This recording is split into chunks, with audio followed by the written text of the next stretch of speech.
Kita harus akuin lah, dimanapun negara BYD datang, semua kompetitor di negara itu dibantai abis-abisan.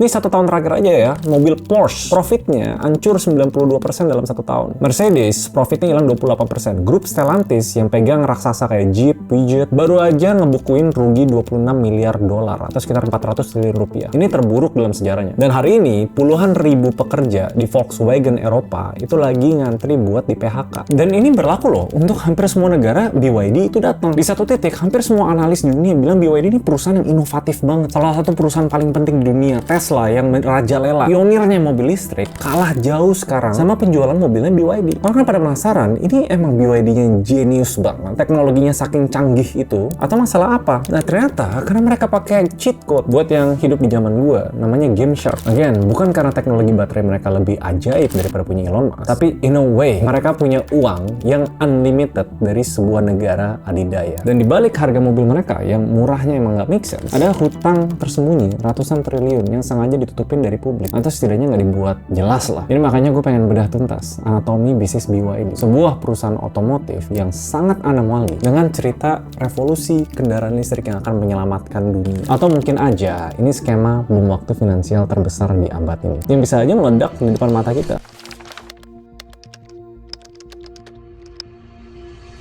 Nah sebelum kita mulai, gue mau ajak kalian mikir pakai logika paling basic dalam bisnis. Gue mau kalian bayangin kalian buka warung nasi Padang. Kalian keluar modal sendiri, sewa ruko sendiri, belanja bahan ke pasar subuh-subuh, bayar pajak, bayar gaji karyawan, semua dari kantong sendiri. Intinya ya memang main bersih begitu. Tiba-tiba muncul warung baru pas di seberang kalian, tempatnya lebih megah, porsinya 2 kali lipat lebih banyak, dan yang paling gila harganya 30% lebih murah daripada punya kalian. Reaksi pertama kalian sebagai pengusaha F&B, kalau kalian husnuzon ya, wah gila, ini warung supply chain-nya luar biasa efisien nih. Pasti dia di backing sama konglo atau orang kaya yang punya supply murah. Tapi setelah diselidikin, ternyata pemerintah kota yang nutupin 60% biaya bahan baku mereka setiap hari. Tanahnya dikasih gratis sama negara. Dan setiap customer yang makan di sana dapat cashback langsung dari kas daerah. Nah, udah mulai ngerti kan analoginya? Pertanyaannya, apakah itu kompetisi bisnis? Bukan. Itu tuh pembantaian industri yang dibungkus rapi dalam istilah persaingan pasar bebas. Itu kalau menurut analis-analis dunia, persis terjadi sama BYD di skala global. Karena kalau kita ngomong data ya, antara 2018 sampai 2022, BYD menerima subsidi langsung sekitar 3,7 miliar dolar. Itu menurut riset dari Kiel Institute. Puncaknya, ada banyak analis independen dari Kiel. Mereka tuh catat, pembeli kendaraan BYD dapat insentif sekitar 4.200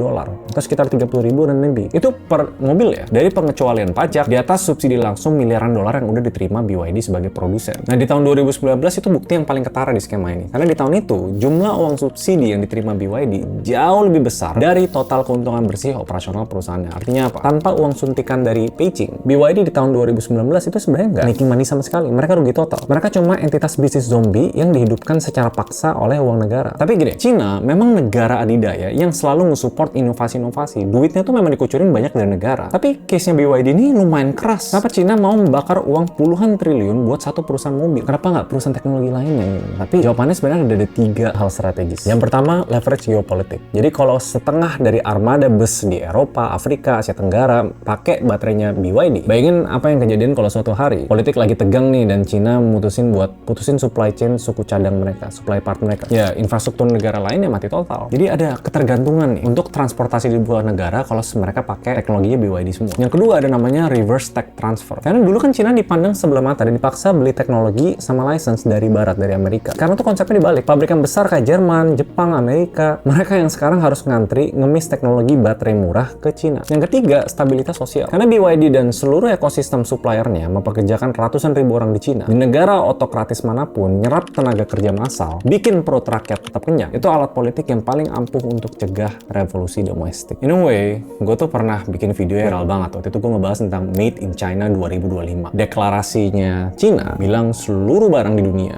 itu bakal made in China. Tapi mainnya cakep banget, sopan, terukur. Nah makanya pas pemerintah US Barat akhirnya sadar, panik nerapin tarif pajak 100%. 70%, tarif tinggi di Eropa. Pas mereka ngelakuin gitu, Beijing justru diam-diam ngurangin subsidi agresif mereka. Bukan karena mereka takut ditekan barat, tapi karena tugas mereka udah selesai. Mesinnya udah jalan, skala ekonominya udah susah untuk dikejar. Ini udah di posisi ya, kompetitor global udah dipaksa berlutut dan berdarah-darah. Bahkan kanselar Jerman yang baru, Friedrich Merz, sampai harus terbang ke Beijing bawa 30 CEO terbesar di negaranya. Tujuannya bukan buat investasi, tapi untuk mohon kepada Xi Jinping stop mencekek industri Jerman. 20 tahun lalu, pemandangan penguasa Eropa ngemis pada Cina itu nggak pernah kebayang. Karena kita masuk ke playbooknya. Nah, kalau secara level eksekusi atau secara level teknis, banyak orang taunya BYD itu saingannya Tesla. Mereka pikir model bisnis sama, ya jual mobil versus mobil. Nah, kalau ngeliatnya kayak gitu sebenarnya salah cara mikirnya. Yang bikin BYD benar-benar mematikan dan nggak bisa dilawan, bahkan sama kelasnya Toyota atau Ford, itu namanya vertical integration. Jadi gini, Tesla itu jago ngedesain, aerodinamis, bikin software, jualan mobil, tapi BYD itu jago nambang bahan bakarnya, mencetak mesinnya, bangun jalan tolnya, membuat mobilnya, sampai menjual tiket tolnya. Semua diurus dalam internal perusahaan itu. Dari nambang bahan lithium di Tibet, sampai bikin pabrik sel baterai, cetak chip semikonduktor, sewa armada kapal kargo laut, itu punya mereka sendiri semua. Tujuannya untuk bisa ekspor mobil ke seluruh dunia sebanyak mungkin, semurah mungkin. Terus nanti ada nanya, "Bang, emang sebenarnya chip buat apa sih di mobil? Bukan itu buat laptop?" Nah, asal kalian tahu, di satu unit mobil listrik modern, ada lebih dari 3.000 chip berbeda. Ada yang ngatur sistem rem, sensor jarak parkir, manajemen suhu sel baterai, bahkan sampai layar dashboard yang bisa play video YouTube. Kalau satu jenis chip aja kurang atau telat datang, mobil itu tuh nggak bisa dirakit dan nggak bisa keluar dari pabrik. Ingat kan, chip itu pernah krisis. Langka banget, global, dari tahun 2021 sampai 2022. Perusahaan kayak Ford, GM, Toyota yang raksasa ya, mereka aja terpaksa parkir ratusan ribu mobil yang setengah jadi di lapangan terbuka. Itu mereka rugi miliaran dolar karena ya nangis nunggu pasokan chip dari Taiwan. Sedangkan BYD gimana? Ya mereka santai. Mereka tinggal telepon anak perusahaan mereka sendiri, namanya BYD Semiconductor. Suruh mereka buat, naikin dong kapasitas produksi chip. Dan BYD akhirnya terus produksi mobil tanpa gangguan satu hari pun. In a way, nggak ada satupun merek mobil listrik di dunia yang punya ketahanan sebrutal ini. Sampai di tahun 2020, mereka ngeluncurin inovasi yang ngubah peta dunia, namanya Blade Battery, teknologi kimia lithium iron phosphate atau LFP. Kenapa ini mind-blowing banget? Jauh lebih murah, bentuknya lebih padat, dan nggak meledak walaupun ditusuk-tusuk paku baja. Hasilnya, perusahaan yang dulu diketawain dan diremehin sama Elon Musk di live TV. BYD, which is also on the West Coast, I think they're ramping up production of their electric vehicles.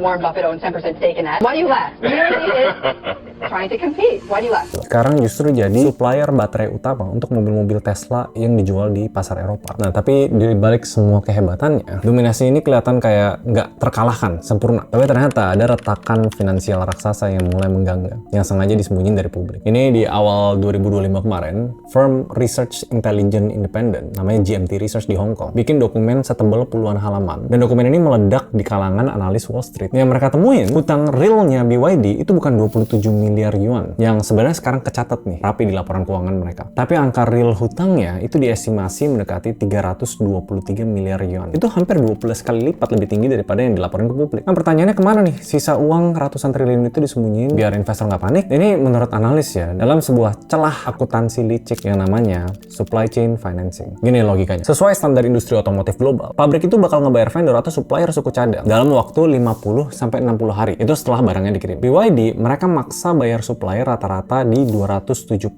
hari, 9 bulan. Akhirnya, para vendor kecil sama menengah inilah yang lagi dipaksa nanggung biaya operasional sama ekspansi gila-gilaannya BYD tanpa dibayar bunga sepeser pun. Jadi kalau kalian nangkap ya, ini perusahaan yang menurut analis numpang hidupnya dari cash flow pihak ketiga. Kalau tiba-tiba ekonomi makronya buruk atau penjualan melambat dan satu atau dua supplier besar ini kolaps karena nggak bisa napas, ya langsung gitulah. Karena agak serem tuh kayak gini, model hutang tersembunyi mereka ini kata orang mirip atau identik sama yang dilakuin sama Evergrande. Buat yang nggak tahu, itu raksasa properti Cina yang gedenya luar biasa gede. Akhirnya hancur, dan karena kehancuran satu perusahaan ini bikin krisis ekonomi di Asia. Belum lagi katanya ada laporan praktek gelap di Cina namanya zero mileage used car, mobil bekas kilometer 0. Karena di akhir bulan pas target kuartalnya harus dicapai biar investornya pada happy lah. Katanya dealer-dealer BYD daftarin ribuan mobil baru atas nama perusahaan Shell yang fiktif. Mereka hitung mobil-mobil itu sebagai penjualan sah. Nah, ini yang katanya dilaporin salesman BYD di Guangzhou, bocorin secara anonim lah ke media bahwa dia dipaksa mendaftarkan 200-300 mobil fiktif setiap bulannya buat memanipulasi angka statistik. Jadi ya mereka kan report jualan 4,2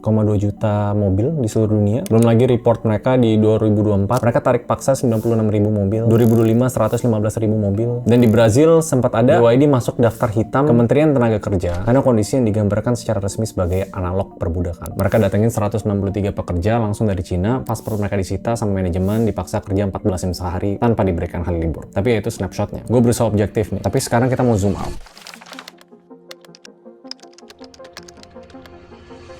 Kenapa kalian yang nonton video ini di Indonesia, yang mungkin lagi mikir mau cicil mobil baru itu, kenapa kalian harus peduli? Karena BYD udah ada di sini, di jalan tol kita, di lobby mall kita, dan mereka siap nih. Simpelnya ya, strategi ini tuh ada 3 skenario. Skenario pertama ya, kalian sebagai customer. Gue aja mau beli mobil BYD, karena mereka masuk, banding harga, merebut market, bahkan sampai maksa merek Jepang kesayangan kalian. Panik terus ngasih diskon gila-gilaan sampai puluhan juta. Apakah itu fair play? Bisa jadi. Tapi, misalnya 3-5 tahun ke depan, kalau pabrikan Jepang merasa margin bisnis di Indonesia udah hancur, nggak sustainable, dan mereka mulai tutup pabrik, angkat kaki, ya bakal banyak kerugiannya lah. Karena memang pas dibilang bisnis salah nggak berkompetisi dengan target monopoli. Kalau untuk kebutuhan bisnis sebenarnya nggak salah. Tapi kalau dari titik monopoli, ini kayak cerita-cerita startup kan, kalian akan bergantung 100% pada ekosistem servis kendaraan di China ini, yang supply chain-nya ya bergantung sama perusahaan di luar kita. Kalau tiba-tiba harga spare part naik 300%, ya kita nggak punya pilihan lain. Skenario kedua, ya mimpi dari industri otomotif lokal. Asal kalian tahu, Indonesia tuh sebenarnya punya ekosistem manufaktur yang lumayan lah. Kita harus ngincer ini buat grow. Kita punya lebih dari 1.500 perusahaan komponen otomotif lokal yang kesebar dari Cikarang sampai Kerawang. Mereka ini vendor tier 1, tier 2 yang urat nadinya hidup dari nge-supply komponen ke Toyota, Honda, Daihatsu, Suzuki. Kalau produksi mobil Jepang di Indonesia turun, ya basically mereka bisa kena. Dan pertanyaannya, bisa nggak mereka habis itu supply partsnya BYD? Yes and no. Tapi mostly no. Karena BYD pegang vertical integration dan teknologinya itu sangat tertutup. Ya ini skenario kedua. Skenario ketiga, itu penciptaan tenaga kerja. Kita tuh sering disuapin narasi kayak, oh bagus dong, BYD komitmen investasi triliunan bangun pabrik di Subang. Buka puluhan ribu lapangan kerja buat warga lokal. Ingat nggak kasus Brazil tadi? Memang BYD itu bangun fasilitas fisik pabrik, tapi pekerja konstruksinya diimpor langsung dari Cina. Nah tapi intinya kayak gini, apa sih kesimpulannya? Ujung-ujungnya gue cerita tentang BYD, strateginya dari awal mereka gede sampai mereka sekarang kayak gini. Apakah BYD bakal hancur dan bakal bangkrut bulan depan? Jawabannya enggak. Ujung-ujungnya mereka tuh raksasa, cadangan kas operasionalnya gede, punya pelindung mutlak yaitu namanya negara adidaya. Tapi kumpulan anomali data ini itu sinyal alarm lah atau warning signal. Karena buat kalian yang punya mindset investasi konservatif, karena sebenarnya gue penasaran, dan kita tahu sekarang cerita gedenya di dunia itu Amerika lawan China, dan China bakal ngelakuin apapun untuk mereka bisa menang. Jadi ada garisnya nih, batas antara perusahaan swasta sama perusahaan negara mulai kesini itu mulai nggak gitu jelas lah temboknya. Ketika sebuah negara ikut campur bermain langsung di pasar bebas, ibaratnya ngasih cheat code, atau di generasi gue dan beberapa dari kalian game shark, ya jujur strategi ini setiap mereka masuk ke market baru bisa bikin pemain di sana kalah telak. Struktur ini yang sebenarnya kalau ditanya analis-analis gede di Wall Street pas ngebahas resikonya BYD, satu kata ini sering keluar, Evergrande. Tapi ya gue nggak tahu prediksi mereka benar atau enggak, cuma waktu yang bisa bilang. Nah, menurut kalian gimana? Ngeliat kayak gini tuh sebenarnya part story, part education, tapi ada juga part I don't care, yang penting gue bisa beli mobil murah. Tapi ada juga dari kalian yang part, ini ada pelajaran penting nih yang bisa diambil. Kalau memang situasinya kayak gini, ngapain gue lawan? Tapi menurut kalian gimana? See you guys in the next video. Bye-bye.